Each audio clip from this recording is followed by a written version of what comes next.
നമസ്കാരം. മലയാളി വാർത്ത ഇൻസൈഡിലേക്ക് സ്വാഗതം. നമുക്കിപ്പോൾ മുന്നിൽ നിൽക്കുന്നത് ചൈനയെയും അതുപോലെ തന്നെ പാകിസ്ഥാനെയും ഒരുപോലെ ഒന്നിച്ചു നേരിടേണ്ട ഒരു ഭയാനകമായ സാഹചര്യമാണെന്നും അതിനുവേണ്ടി തയ്യാറെടുപ്പ് നടത്തുക എന്നുകൂടിയാണ് കരസേന ഉദ്യോഗസ്ഥർ ഇതിനോടകം തന്നെ മാധ്യമങ്ങളോട് വെളിപ്പെടുത്തിയിരിക്കുന്നത്.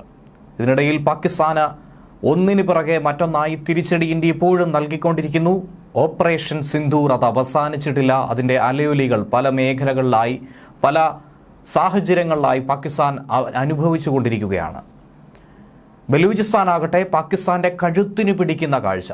പാകിസ്ഥാൻ സേനയ്ക്ക് സകലമാന നിയന്ത്രണവും നഷ്ടപ്പെട്ട് പാക് സൈനികർ നെട്ടോട്ടമോടുന്ന കാഴ്ചയാണ് കാണുവാൻ സാധിക്കുന്നത്. മറുതലയ്ക്കൽ അഫ്ഗാനിസ്ഥാന്റെ ഭാഗത്തു നിന്ന് ലഭിക്കുന്ന തിരിച്ചടി എന്തുതന്നെയായിരുന്നാലും ഇന്ത്യക്ക് മുന്നിൽ അങ്ങനെ പാകിസ്ഥാൻ അടിയറവ് പറഞ്ഞിരിക്കുന്നു. പ്രധാനമന്ത്രി ഷഹബാസ് ഷെരീഫ് തന്നെ അത് തിരിച്ചറിഞ്ഞിരിക്കുന്നു. അങ്ങനെ പാകിസ്ഥാനിൽ അർദ്ധരാത്രി എങ്ങനെയാണ് സൂര്യോദയമുണ്ടായതെന്നുള്ളത് പാകിസ്ഥാന്റെ തന്നെ തലവൻ വ്യക്തമാക്കുകയാണ്. നൂർഖാൻ വ്യോമതാവളത്തിൽ ഇന്ത്യ മിസൈൽ ആക്രമണം നടത്തി എന്നുള്ളത് ഇന്ത്യ വ്യക്തമായ തെളിവുകളുടെ അടിസ്ഥാനത്തിൽ വിവരിച്ചതിന് പിന്നാലെ ആക്രമണം നടത്തി എന്നുള്ളത് തുറന്നു സമ്മതിക്കേണ്ടി വന്നിരിക്കുന്നു പാകിസ്ഥാൻ പ്രധാനമന്ത്രിക്കും.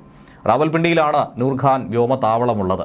പാകിസ്ഥാൻ കരസേനാ മേധാവി അസിം മുനീർ 9-ാം തീയതി പുലർച്ചെ 2:30 തന്നെ ഫോൺ ചെയ്താണ് നേരിട്ട് ഇക്കാര്യം അറിയിച്ചതെന്നും പാകിസ്ഥാൻ പ്രധാനമന്ത്രി തുറന്നു പറയേണ്ടി വന്നു.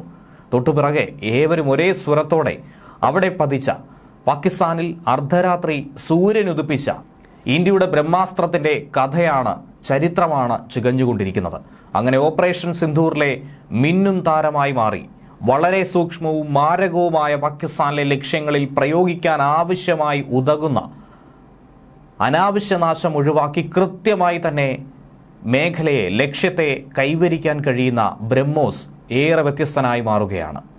ഭാരത സൈന്യം ശക്തമായി തന്നെ മാറിക്കൊണ്ടിരിക്കുന്നു എന്നതിൻ്റെ വ്യക്തമായ ഉദാഹരണം കൂടിയാണ് ബ്രഹ്മോസിലൂടെ നമുക്ക് ലഭ്യമാക്കുന്നത്. എന്നാൽ ഈ സാഹചര്യത്തിൽ പാകിസ്ഥാൻ മാത്രമല്ല ഇന്ത്യയുടെ ശത്രു.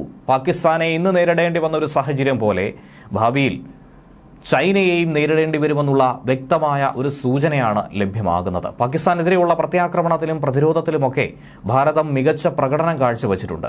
പാകിസ്ഥാന്റെ ചൈനീസ് വ്യോമ പ്രതിരോധ സംവിധാനങ്ങൾക്ക് ബ്രഹ്മോസ് മിസൈലിനെ ചെറുത്തു നിൽക്കാൻ കഴിഞ്ഞില്ല എന്നുള്ളത് മുൻ അമേരിക്കൻ സൈനിക ഉദ്യോഗസ്ഥൻ കൂടിയായിട്ടുള്ള ജോൺ സ്പെൻസറും ഒരു ദേശീയ മാധ്യമത്തിന് നൽകിയ അഭിമുഖത്തിലൂടെ തുറന്നു പറഞ്ഞിട്ടുണ്ട്.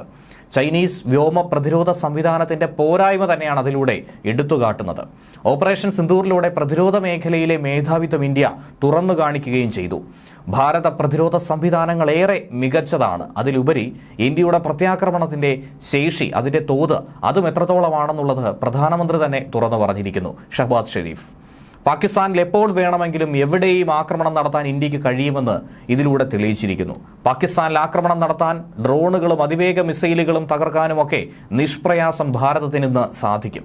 ഒരേപോലെ കരയിൽ നിന്നും കടലിൽ നിന്നും വെള്ളത്തിൽ നിന്നും തൊടുക്കാവുന്ന സൂപ്പർസോണിക് ക്ലാസ് ഇനത്തിലുള്ള മിസൈലുകൾ തന്നെയാണ് ഇതിനെ സമാനതകൾ ഇല്ലാതാക്കി മാറ്റുന്നത്.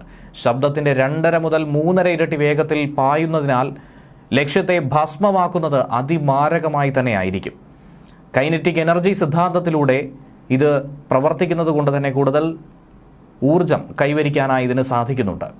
പാകിസ്ഥാന്റെ ചൈനീസ് പ്രതിരോധ സംവിധാനങ്ങൾക്ക് ബ്രഹ്മോസിന്റെ 7 അയലത്ത് പോലും കിടപിടിക്കാനായി സാധിക്കുന്നില്ല എന്നുള്ളത് വസ്തുതയാണ്. ഓപ്പറേഷൻ സിന്ദൂർ എന്നത് ഭീകരതയ്ക്കെതിരായ യുദ്ധത്തിലെ ഒരു വഴിത്തിരിവായി അങ്ങനെ അത് മാറുന്നു. അത് പാകിസ്ഥാൻ സൈന്യത്തിന് കനത്ത നഷ്ടമുണ്ടാക്കിക്കൊണ്ടിരിക്കുന്നു. മികച്ച പ്രതിരോധ സംവിധാനങ്ങൾ തന്നെയാണ് ചൈനയ്ക്കുള്ളത്. പക്ഷേ ഇന്ത്യയുടെ മറുതലയ്ക്കൽ ബ്രഹ്മോസ് ഒക്കെ തന്നെ ഇവയെ പ്രതിരോധിച്ച് തന്നെയാണ്, ഇവയുടെ കണ്ണു വെട്ടിച്ച് തന്നെയാണ് മുന്നോട്ട് പോയിരിക്കുന്നത്. ഇതിലൂടെ തന്നെ ഭാരതത്തിന്റെ രാഷ്ട്രീയ സൈനിക സന്ദേശം എന്താണെന്നുള്ളത് ലോകത്തിന് മുന്നിൽ അനാവരണം ചെയ്യുകയാണ്.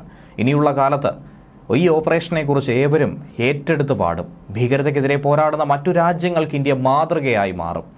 ഇതിന്റെ ഉപഗ്രഹ ചിത്രങ്ങളും മറ്റ് തെളിവുകളുമൊക്കെ സേന പുറത്തുവിട്ടതും അതിനുതകും. ലോകരാഷ്ട്രങ്ങൾക്ക് ഇത് പരിശോധിക്കാനായി കഴിയും. ഇതിനെക്കുറിച്ച് പഠിക്കാൻ സാധിക്കും. ഭീകരതയ്ക്കെതിരെ നടപടി കൈക്കൊള്ളാൻ വേണ്ടി ലോകം പാകിസ്ഥാനോട് ആവശ്യപ്പെടേണ്ട സമയം അതിക്രമിച്ചു കഴിഞ്ഞു.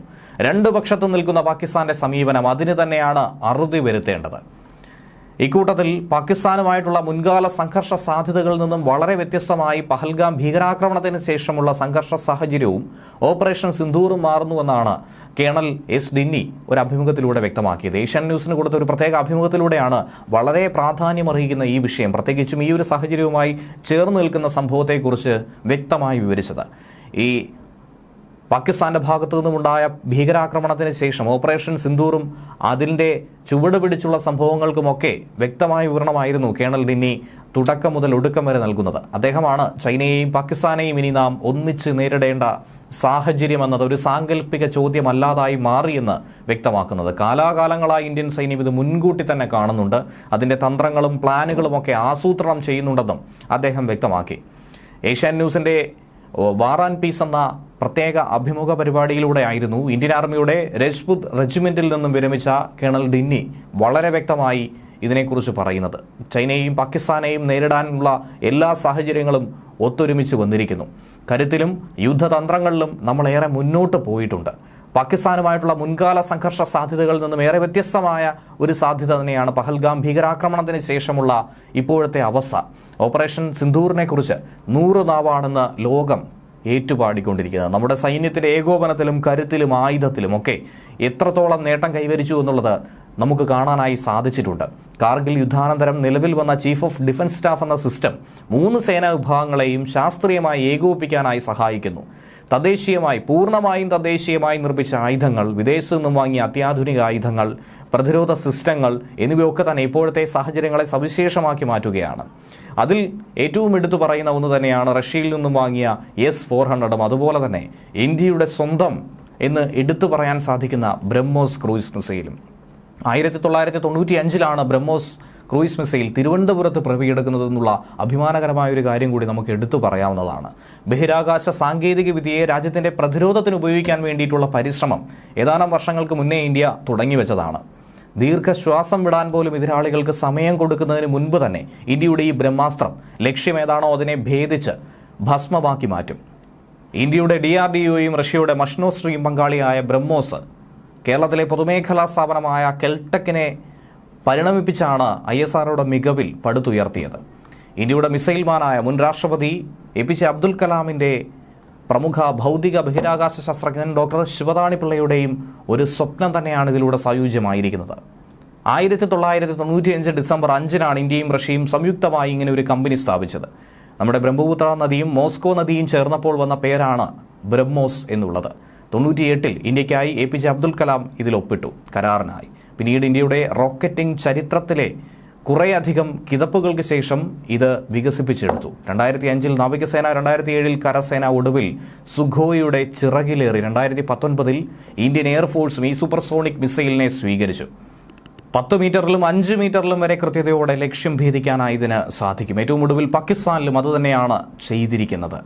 200-നും 300-നും ഇടയിൽ കിലോഗ്രാം സ്ഫോടക വസ്തു അത് കൊണ്ടുപോയി പൊട്ടിത്തെറിക്കുമ്പോൾ ഉണ്ടാക്കുന്ന നാശം, അത് വൻ നാശനഷ്ടം തന്നെയാണ്. അതാണ് പാകിസ്ഥാനിലും ഉണ്ടായിരിക്കുന്നത്. ഇതിന് പുറകെ തന്നെയാണ് പാകിസ്ഥാൻ പ്രധാനമന്ത്രി സ്ഥിരീകരണം നൽകിയിരിക്കുന്നതും. ഇതാദ്യമായി തന്നെ പുലർച്ചെ സൈനിക മേധാവി തന്നെ വിളിച്ച് നൂർഖാൻ വ്യോമതാവളത്തിൽ ഇന്ത്യ ബാലിസ്റ്റിക് മിസൈൽ ആക്രമണം നടത്തിയെന്ന് അറിയിച്ചുവെന്നും വ്യോമതാവളങ്ങളെ ഇന്ത്യ ലക്ഷ്യമിട്ടതായി പാക് അധികൃതർ മെയ് 10 വെളിപ്പെടുത്തിയതിന് പിന്നാലെ ഇസ്ലാമാബാദിൽ നടന്ന ചടങ്ങിൽ വെച്ചാണ് പാകിസ്ഥാൻ പ്രധാനമന്ത്രി ഇതിനെ തുറന്ന് സമ്മതിച്ചിരിക്കുന്നത്.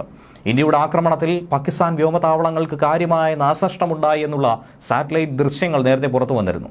ആക്രമണത്തിന് മുന്നും പിന്നും വ്യോമതാവളങ്ങളുടെ ദൃശ്യങ്ങൾ ഇന്ത്യ സൂക്ഷിച്ചു വെച്ചത് പുറത്തുവിട്ടിരുന്നു.